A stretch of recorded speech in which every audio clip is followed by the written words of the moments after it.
So a couple of weeks back, I posted a picture on Instagram about a shifted JL Audio 10W7 motor that I was going to put new magnets on and a new top plate. And one of the difficulties that JL introduces is they make their stuff non-standard, not for any engineering reason, but so that it prevents people from modifying or repairing their equipment. So they're right on the top with Apple and all those other dickheads.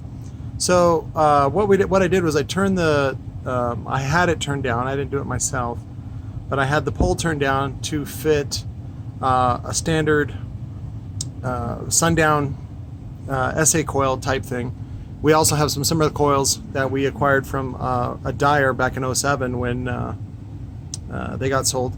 But yeah, nice beefy 2-inch wind height. This one is actually it's got a DCR of 6 ohms. So technically, a lot in the home audio world, a DCR of 6 ohms will indicate an 8 ohm load. Anywhere between 6 and 8 ohms is about what you want. I wanted to make this for like a home theater subwoofer where you can use an old receiver to power each channel, or each channel would power a voice coil. So, but anyways, I had some samples. These are really thick, which is what JL does. They do minor touches to make it seem like it's unique, even though it's not really that unique. So, but I went ahead and turned the pole down so that it could fit a regular 2.5-inch voice coil. And then I had this top plate that I wanted to use, but it was too large. And so then I had them turn that down so that it wouldn't look weird mushroom shaped, because it did. So as you can see, it's the Jlt Yoke, which is just a piece of steel that they get from China, along with the magnets. Now these two, I actually went up I took up the whole pole. So as it turns out, where the vents are, I don't know if you can see them on the side, maybe. Oh, sorry. Let's see. You can kind of see them. So that's perfectly good steel. And so I went ahead and just put his maximum amount of ferrite on there. And I kind of just want to see how it's going to do. I didn't use the frame because it's kind of a waste, and that the way that the JL designed their woofers was so that the foam gets stressed out. The foam is actually I don't want to say the weak link, but it's the short link that gets pulled on the most whenever you push those woofers. So what ends up happening is the foam wears out, and then that way they have you come back for a repair.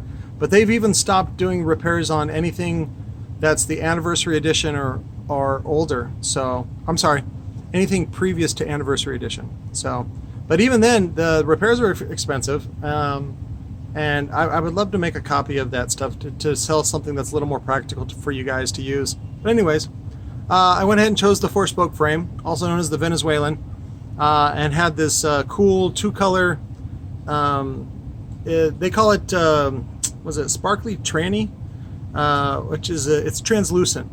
But at the shop, they also make dungeon equipment, sex dungeon equipment, so they call it tranny blue, which is kind of funny. But we got the venting on underneath. I didn't do the pole venting because we have the venting here, and people tend to like that better. Overall, though, it's still going to be more shallow and the same performance as the original, if not more, with the extra magnets. But I just wanted to take a quick sort of snapshot on this. I'm using a full 8-inch spider. We just got this from Lord of Bass. Works great. And with this long excursion, I mean, of course it's going to be limited either by the coil height or right here, this landing. You can also get this in a 4-inch cutout from China, but I just went with this. It's not a big deal, and if it bottoms out there, it's pretty safe. So, but it's going to have about probably 2-inch each way. No, that'd be 4 inches. Sorry. I don't know. We'll see. It probably has a normal 2.5-inch excursion for something like that.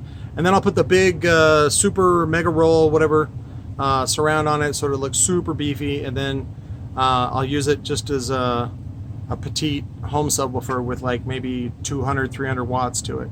So that way it lasts forever. I just wanted to give you guys an update of what I'm doing.